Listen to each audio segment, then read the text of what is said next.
पत्रकारों की गिरफ्तारी, जांच और जमानत याचिका के मामले में अदालतों के फैसले में अगर इतना अंतर होगा तो लोग सवाल करेंगे ही कि क्या कानून का पैमाना किसी खास पत्रकार के लिए ही है या सभी के लिए है। एक पत्रकार के मामले की सुनवाई जल्दी हो जाती है और बाकी पत्रकारों या सामाजिक राजनीतिक कार्यकर्ताओं की सुनवाई में काफी वक्त लग जाता है। मुमकिन है कि केस और जांच की जटिलता के कारण अंतर आ जाए, लेकिन क्या अंतर इतना होना चाहिए कि 83 साल के कैदी की निजी स्वतंत्रता पर बात ही ना हो और सत्ता के करीब देखे जाने वाले एक पत्रकार की निजी स्वतंत्रता एक उदाहरण बन जाए। अगर निजी स्वतंत्रता की रक्षा की जानी है तो क्या एक की जाए या सभी की जानी चाहिए। पेट्रिशिया मुखीम मेघालय के शिलोंग टाइम्स की संपादक हैं और पद्मश्री भी। 6 जुलाई को इनके खिलाफ विलेज काउंसिल ने पुलिस में 153A के तहत शिकायत दर्ज की कि इनके एक फेसबुक पोस्ट से जनजातीय बनाम गैर जनजातीय समुदाय के बीच शत्रुता बढ़ती है और सद्भावना को खतरा पहुंचता है। उन्होंने हाईकोर्ट में FIR निरस्त करने की याचिका लगाई तो कोर्ट ने इनकार कर दिया। कहा कि कानून की प्रक्रिया के तहत जांच एजेंसी को जांच की छूट मिलनी चाहिए। अब वे सुप्रीम कोर्ट जा रही हैं।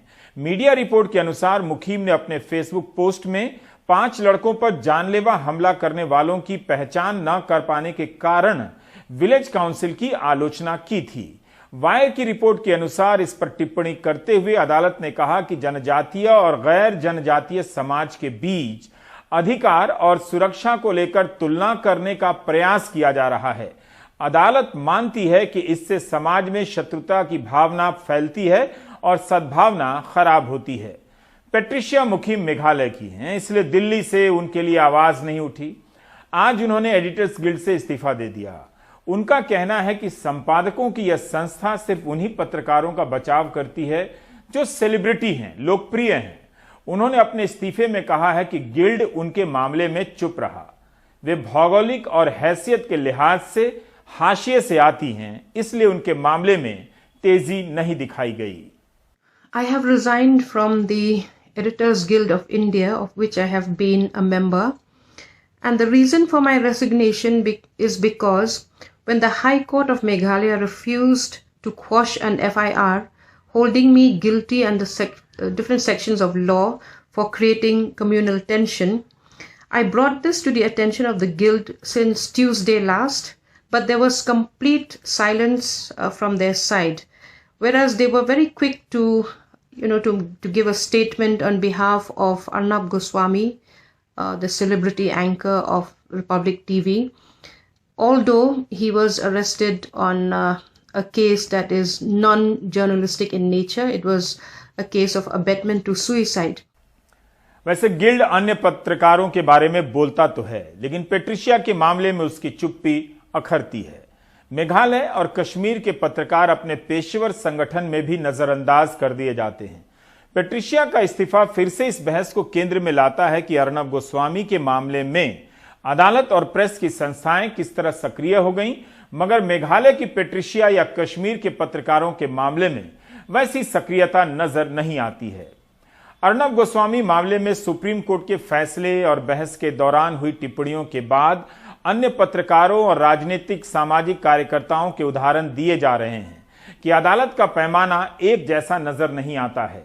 किसी केस में अदालत सही कदम उठाती है तो उसी से मिलते जुलते केस में तत्काल कदम क्यों नहीं उठाती है। ऐसे उदाहरणों के सहारे यह बहस आगे बढ़ाई जा रही है। अर्नब गोस्वामी के मामले में जस्टिस DY चंद्रचूड़ और जस्टिस इंदिरा बनर्जी की बेंच सुनवाई कर रही थी। अर्नब के खिलाफ मामले निरस्त नहीं हुए मगर जमानत दे दी गई। सुनवाई के दौरान जस्टिस चंद्रचूड़ ने निजी स्वतंत्रता को लेकर कुछ टिप्पणियां की हैं। कुछ टिप्पणियां इस तरह से थीं। उन्होंने कहा कि आप विचारधारा में भिन्न हो सकते हैं, लेकिन संवैधानिक अदालतों को इस तरह की स्वतंत्रता की रक्षा करनी होगी, वरना तब हम स्वतंत्रता के विनाश के रास्ते पर चल रहे हैं। हमें एक मजबूत संदेश भेजना होगा। एक महिला को पश्चिम बंगाल में एक ट्वीट के लिए पकड़ा गया था क्योंकि उसने लॉकडाउन की आलोचना की थी। उसे 41A के तहत समन जारी किया गया। क्या यह उचित है और ऐसा हो सकता है? अगर हम एक संवैधानिक अदालत के रूप में कानून नहीं बनाते और स्वतंत्रता की रक्षा नहीं करते हैं तो कौन करेगा?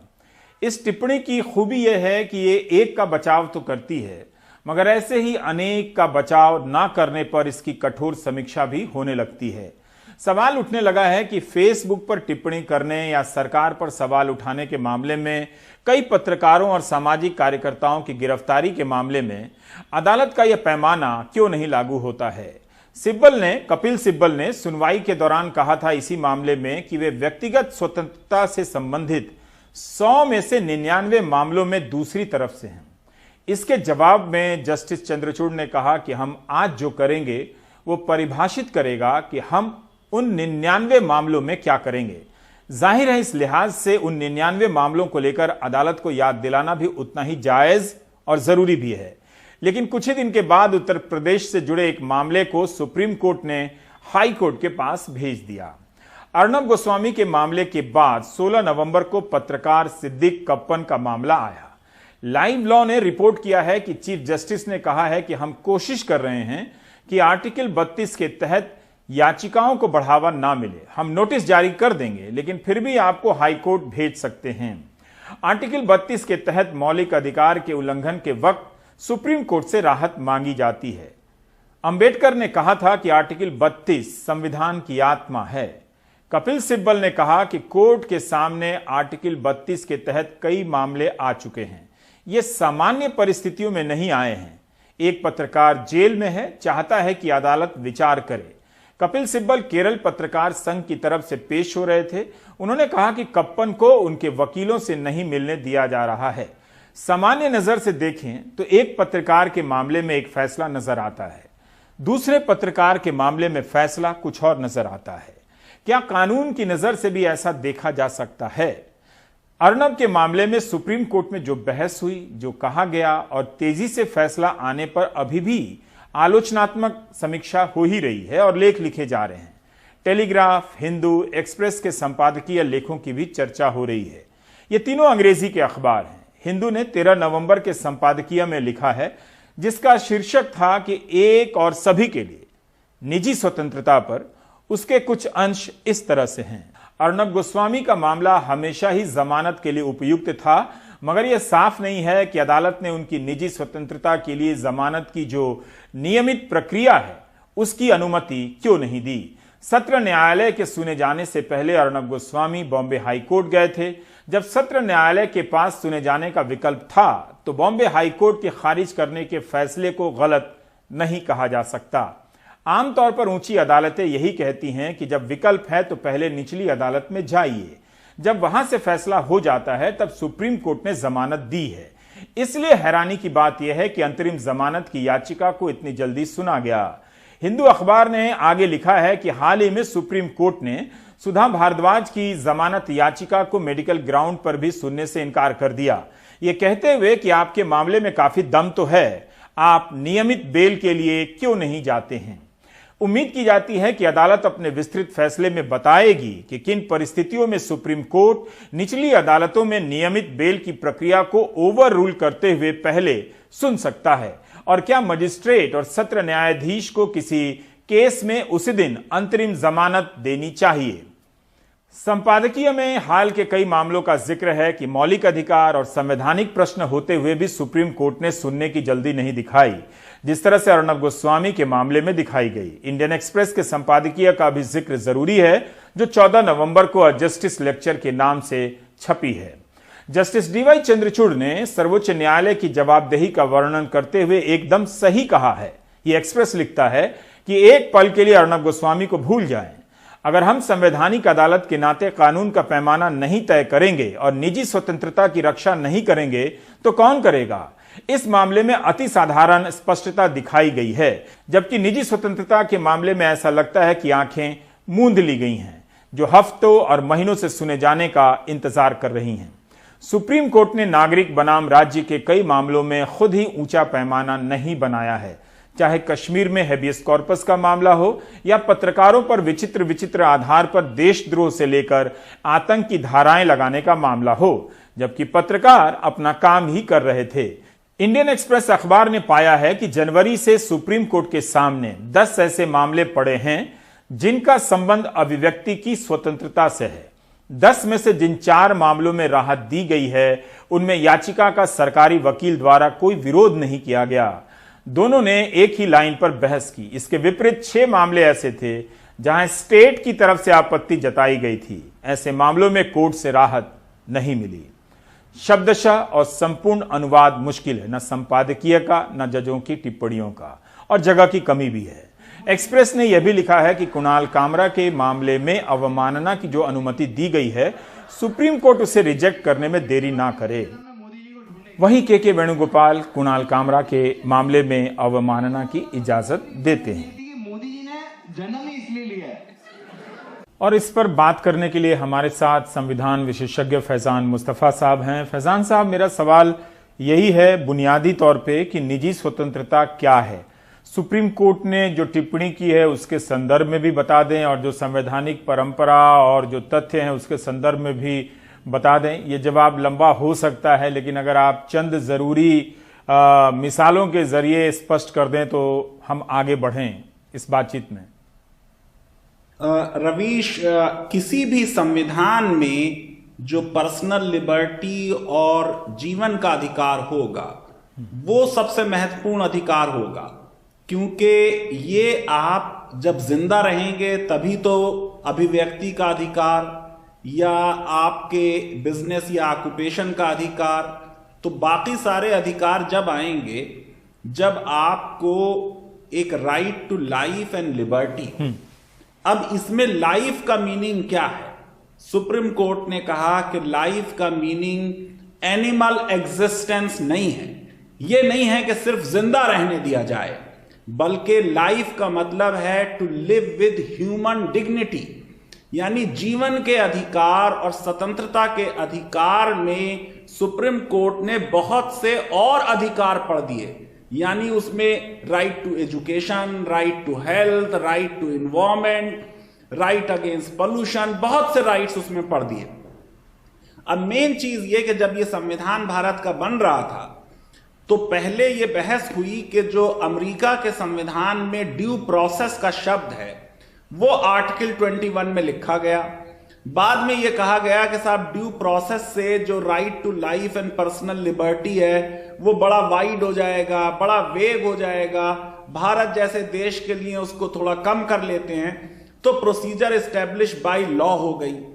अब जब शुरू में जब देश आजाद हुआ और नया भारत में संविधान आया तो कम्युनिस्ट लीडर गोपालन को अरेस्ट कर लिया गया, और उनकी इस गिरफ्तारी को जब चैलेंज किया गया तो वहां कोर्ट ने यह कह दिया कि भाई हमारा लॉ यह है कि no one shall be deprived of his life और personal liberty except according to procedure establish by law.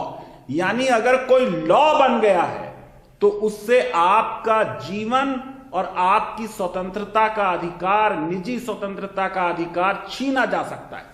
इसी जजमेंट में माइनॉरिटी जजमेंट जस्टिस फजले अली ने लिखा और उन्होंने कहा प्रोसीजर एस्टेब्लिश बाय लॉ का मतलब यह नहीं है कि संसद या विधानसभा कोई भी लॉ बना दे और लोगों के जीवन का अधिकार और स्वतंत्रता का अधिकार छीन लिया जाए, बल्कि उस लॉ को कई और यार्डस्टिक्स पे टेस्ट किया जाएगा कि क्या वो लॉ जस्ट है, फेयर है, रीजनेबल है, नॉन आर्बिट्रेरी है। और आप देखिए कि 28 साल बाद 1978 में सुप्रीम कोर्ट की मेनका गांधी के केस में आपको मालूम है कि मेनका गांधी का पासपोर्ट इंपाउंड कर लिया गया था, और वहां सरकार ने कहा था पासपोर्ट एक्ट के तहत हमें अधिकार है कि हम किसी का पासपोर्ट इंपाउंड कर लें, उससे सरकार छीन ले पासपोर्ट। यहां सुप्रीम कोर्ट ने कहा कि देश के बाहर यात्रा करना भी जीवन के अधिकार में शामिल है,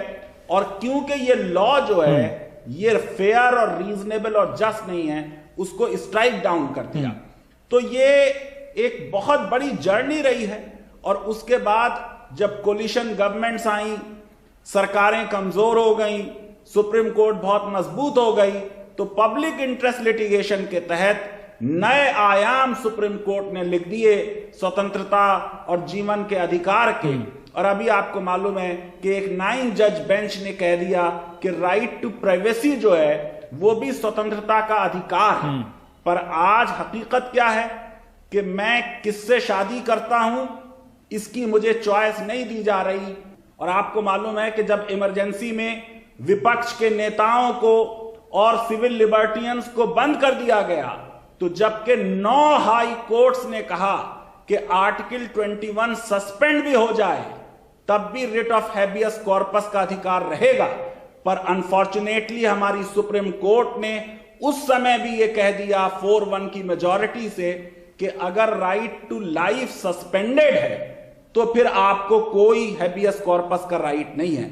आप सोचिए कि बाद में जनता गवर्नमेंट आई और एक अमेंडमेंट किया गया 44वां, और यह कहा गया कि यह जो जीवन का अधिकार है यह नॉन डेरोगेबल है। अगर इमरजेंसी भी लगेगी तो राष्ट्रपति को और सरकार को इस राइट को सस्पेंड करने का अधिकार नहीं होगा। आप सोचिए कि रवीश क्या बात हो रही है। 81 साल के हैं हमारे तेलुगु पोएट वरवरा राव, अब उन्हीं का आज मामला था। हाई कोर्ट ने कहा था कि भाई एक मेडिकल रिपोर्ट एक्सपर्ट सबमिट करें, यूरोलॉजिस्ट ने नहीं देखा, न्यूरोलॉजिस्ट ने नहीं देखा, एक वीडियो से देख के रिपोर्ट दे दी गई जो बड़ी नाकिस और इनकम्प्लीट रिपोर्ट है। तो इस समय जिस तरीके के लॉज देश में बने, यूपा, एनएसए, टाडा, मीजा, ये सब एंटी लिबर्टी लॉज हैं, इसीलिए इनको ब्लैक लॉज कहा जाता है।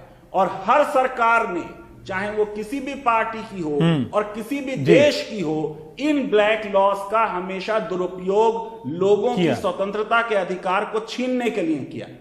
जी फैजान साहब, मेरा अब आगे सवाल यही है कि अर्नब गोस्वामी के मामले में आप बहुत टिप्पणी हो रही है जस्टिस चंद्रचूड़ की टिप्पणी पर। कहा जा रहा है कि अर्नब के संदर्भ में उनकी बात बिल्कुल सही है, तो फिर सुधा भारद्वाज से लेकर 83 साल क्रिस्टियन स्वामी या अन्य पत्रकारों के मामले में उसी सही बात को हम पैमाना माने तो वो नजर क्यों नहीं आती है। संविधान के टीचर के रूप में क्या आप सभी मामलों पर एक ही मापदंड लगाना चाहेंगे, या हो सकता है अदालत के सामने हर मामला एक दूसरे से अलग हो? क्या अदालत की आलोचना यहां तर्कसंगत है? रवीश, हमारी सुप्रीम कोर्ट ने बार बार कहा है कि हमारे जजेस के बड़े ब्रॉड शोल्डर्स हैं और वो अपने क्रिटिसिज्म को बड़ी खुशी खुशी एक्सेप्ट करते हैं।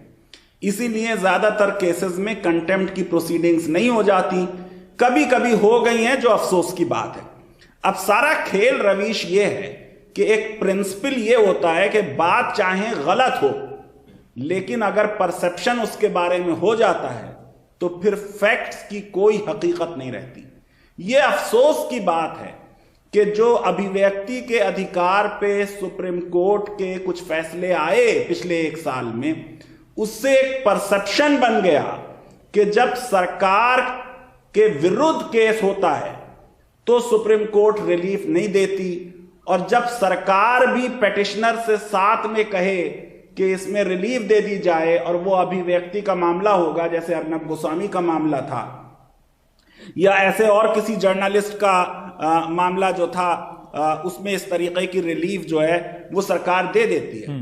अब इसमें जेएस मिल ने जैसे कहा कि पूरे विश्व में अगर एक मत है सब लोग और एक व्यक्ति जो है उसका दूसरा मत है, तो पूरे विश्व की मानवता को यह अधिकार नहीं है कि उस एक व्यक्ति को खामोश कर दिया जाए, बल्कि उस व्यक्ति का यह अधिकार है कि वो बोले और पूरा विश्व उसको सुने। हमारे यहां, जैसे मैंने आपको बताया, कि क्योंकि हम जनतंत्र हैं, तो जीवन और निजी स्वतंत्रता के अधिकार के बाद सबसे बड़ा अधिकार जो है वो अभिव्यक्ति की स्वतंत्रता है। और जाहिर है कि ये एब्सोल्यूट नहीं है, इसकी रेस्ट्रिक्शंस अनुच्छेद 19 के क्लॉज 2 में दी हुई हैं। लेकिन देखिए, इंडियन एक्सप्रेस ने एक बड़ी अच्छी स्टोरी की थी जुलाई अगस्त में कि 2020 में कोई 10 केसेस जो सुप्रीम कोर्ट में गए, उनमें से जो 6 केसेस जिसमें सरकार अपोज कर रही थी और वो जर्नलिस्ट का, फ्रीडम ऑफ प्रेस का, अभिव्यक्ति के अधिकार का मामला था, उसमें सुप्रीम कोर्ट ने रिलीफ नहीं दी। और वो केसेस जिसमें तुषार मेहता अपीयर हुए और उन्होंने भी कहा कि हाँ भाई रिलीफ मिलनी चाहिए, उसमें रिलीफ मिल गई। अब आप ये देखिए कि ये जो पहला केस था अर्नब गोस्वामी का मामला है, आपको मालूम है कि वो महाराष्ट्र में पलघर में साधुओं की अनफॉर्चुनेट हत्या हो गई और उस पर अर्नब गोस्वामी ने सोनिया गांधी पे बड़ी अनुचित टिप्पणियां कर दी जो उनके इतने बड़े जर्नलिस्ट की तरफ से नहीं होनी चाहिए। और फिर कई राज्यों में अर्नब गोस्वामी के विरुद्ध एफआईआर हो गई और सुप्रीम कोर्ट ने वो सारी एफआईआर खत्म कर कर सिर्फ एक एफआईआर रिटेन कर ली। अब ऐसा ही मामला पंकज पुनिया का था, वो मामला 19 मई को होगा। पंकज पुनिया का मामला सुप्रीम कोर्ट में 11 दिन बाद 30 मई को आएगा। यहां पे इनके ऊपर यूपी में, मध्य प्रदेश में, हरियाणा में चार्ज लगा के रिलीजियस सेंटिमेंट्स को इन्होंने हर्ट किया है, लेकिन यहां सुप्रीम कोर्ट ने एफआईआर्स को क्वैश करने से इनकार कर दिया। इसी तरीके से शर्जील इमाम का मामला ले लीजिए, जेएनयू के स्टूडेंट रहे हैं, इनके ऊपर सेडिशन और हेट स्पीच का चार्ज लगा। इनके ऊपर भी एफआईआर 5 राज्यों में की गई, आसाम में, अरुणाचल प्रदेश में, दिल्ली में, यूपी में, मणिपुर में। ये सब बीजेपी रूल्ड स्टेट्स हैं ज्यादातर, और अब दिल्ली को भी इंक्लूड ही कर लेते हैं लोग उसमें। तो यहां पर भी सुप्रीम कोर्ट ने जो है वो इन्वेस्टिगेशंस को स्टे करने में और एफआईआर्स को क्वैश करने में नहीं कोई कदम उठाया। विनोद दुआ के मामले में भी इन्वेस्टिगेशन में स्टे नहीं हुआ।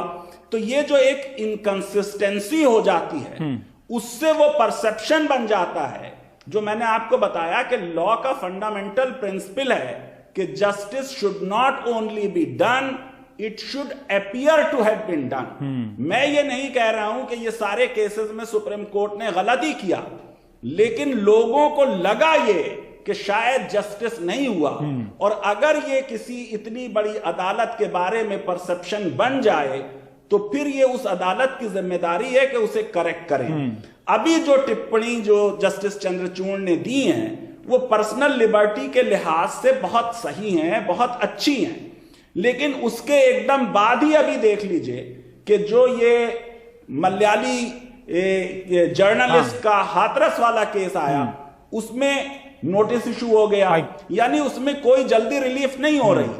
आप देखिए कि जम्मू एंड कश्मीर में 5 अगस्त 2019 के बाद से 550 हैबियस कॉर्पस की पेटिशंस फाइल हुई, उन पे सुनवाई नहीं हो रही। सुप्रीम कोर्ट में जो फ्रीडम ऑफ स्पीच का मामला वहां से गया, जो वहां पर अभिव्यक्ति का और अखबारों का उन पे जो अंकुश लगाए हुए थे, उनके बारे में भी बहुत डिले हुआ। तो ये एक परसेप्शन बन गया है। मैं ये समझता हूं कि शायद गलत है ये परसेप्शन, लेकिन सुप्रीम कोर्ट को आगे आके अपनी रिस्पेक्ट को कायम करने के लिए ये जरूर लगना चाहिए कि जो न्यायपालिका है वो वास्तव में न्याय कर रही है और वो ये नहीं देखती कि कौन पार्टी उसके सामने।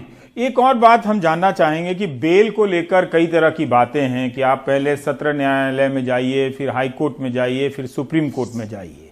अब एक ही मामले में सुप्रीम कोर्ट का कहना होता है कि आप पहले हाई कोर्ट में जाइए, और एक दूसरे मामले में सुप्रीम कोर्ट सत्र न्यायालय से पहले फैसला दे देती है। क्या बेल के मामले में कोई स्टैंडर्ड है, कोई एक मापदंड है, या फिर सुप्रीम कोर्ट अलग अलग परिस्थितियों में या कोई भी अदालत अलग अलग परिस्थितियों में जमानत के मामले में फैसला करती है?